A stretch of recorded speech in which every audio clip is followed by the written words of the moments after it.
Hi everyone, this is Lady T from In My Own Words, my thought of the day. Loneliness. What does loneliness do versus having good friends and friendship? So I was reading psychology today and I'm going to give you what this article talks about.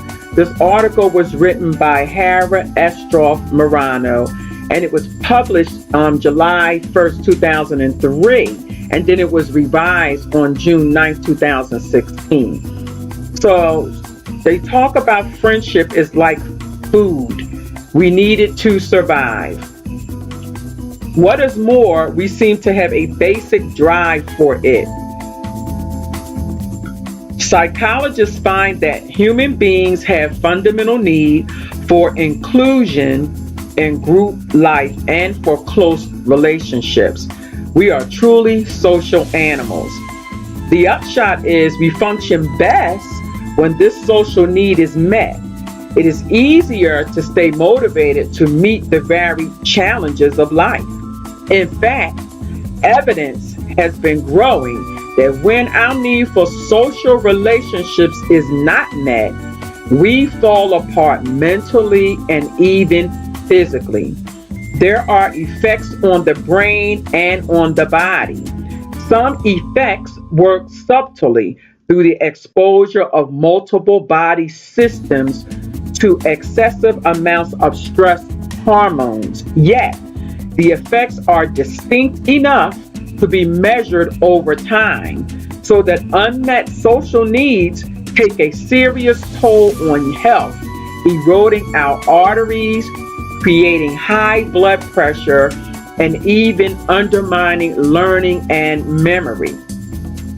A lack of close friends and a dearth of broader social contact generally bring the emotional discomfort or distress known as loneliness. And that's what we're talking about. It begins with an awareness of a deficiency of relationships. This cognitive awareness plays through our brain with an emotional soundtrack. It makes us sad. We might feel an emptiness. We may be filled with a longing for contact. We feel isolated, distant from others, deprived. These feelings tear away at our emotional being, our emotional well-being. Despite the negative effects of loneliness, it can hardly be considered abnormal. It is a most normal feeling. Everyone feels lonely sometimes. After a breakup with a friend or lover, when we move to a new place, when we are excluded from social gathering. Chronic loneliness is something else entirely. It is one of the surest markers in existence for maladjustment.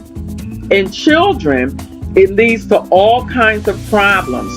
Failure to be socially connected to peers is the reason or the real reason behind most school dropouts. It sets in motion a course on which children spin their way to outcast status and develop delinquency and other forms of antisocial behavior.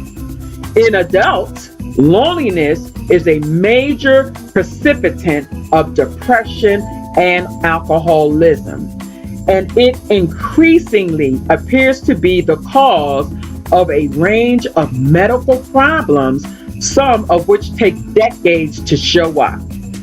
So psychologist Jon Capicua of the University of Chicago has been tracking the effects of loneliness, and he performed a series of novel studies and reported that loneliness works in some surprising ways to compromise your health.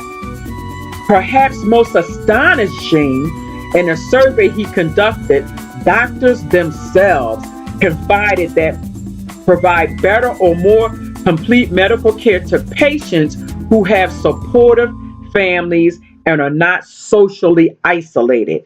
Living alone increases the risk of suicide for young and old alike.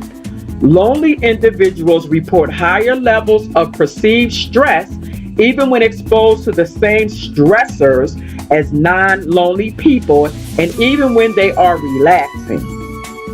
The social interaction lonely people do not have are not as positive as those of other people.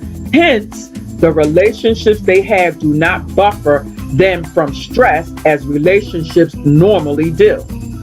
Loneliness raises level of circulating stress hormones and levels of blood pressure. It undermines regulation of the circulatory system so that the heart muscle works harder and the blood vessels are subject to damage by blood flow turbulence.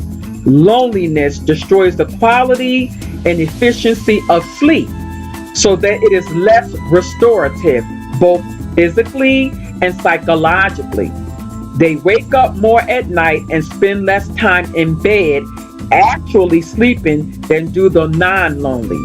Loneliness, Capricorn concludes, sets in motion a variety of slowing, unfolding pathopsychological processes.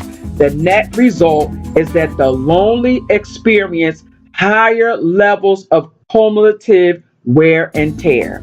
In other words, we are built for social contact. There are serious, life-threatening consequences when we don't get enough. We can't stay on track mentally, and we are compromised physically. Social skills are crucial for your health. And I'm going to add this. Friendship is vitally important. There's an old adage that says, no man is an island, nor is no woman. When you form friendships, you add to your life, especially long-lasting friendships. So if you want to combat loneliness, become friendly, make friends. You know how easy it is for children to make friends? I don't care where they come from. Their ethnicity, their cultural background, their religious background, none of that matters. If you put a group of children in a room together, they're going to be friends. They're going to form friendships. What happens to us when we get older and we only get down to a select group of friends, or we choose to be by ourselves? We can change that. You can change that. Become friends and stay friends. It's good for you socially, and we found out that it's good for you mentally and it's good for you physically. I hope this has been helpful to you today, and I believe that if you form lasting relationships with your friends, they can be lifelong relationships.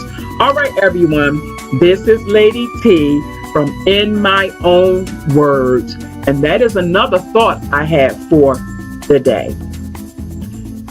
As I often say, make your day great and live your life on purpose.